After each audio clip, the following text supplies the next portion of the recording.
Bonjour, bienvenue à la Philanthropy House.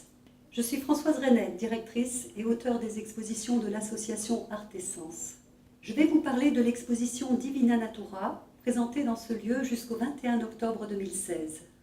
Cette exposition s'adresse à tous, enfants, adolescents, adultes, voyants et non-voyants. Nous avons travaillé avec des artistes plasticiens afin de reproduire chacune des œuvres, de façon à ce que vous ayez le plaisir de les toucher, de les caresser, de les détailler avec vos doigts, de vous les approprier et bien comprendre le message qu'elles véhiculent.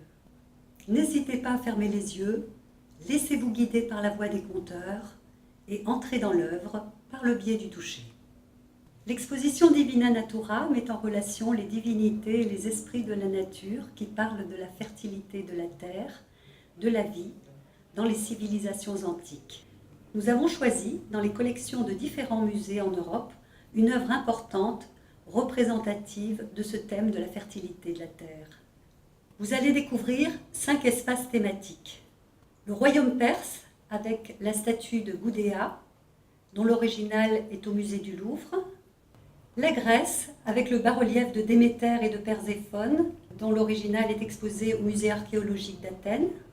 Le chaudron de Gundestrup, dont l'original en argent est au musée national de Copenhague, a été reproduit avec des techniques qui ont mis à contribution jusqu'à 7 artisans pour mettre en valeur la symbolique de cet objet unique au monde qui a plus de 2000 ans.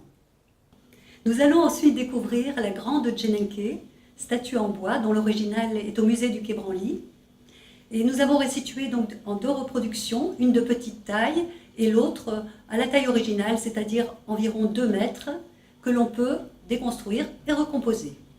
Et la statue aztèque qui représente Tlaloc, dieu de la pluie, également exposée au musée du Quai Branly, que l'on peut toucher mais aussi s'amuser à démonter et à remonter.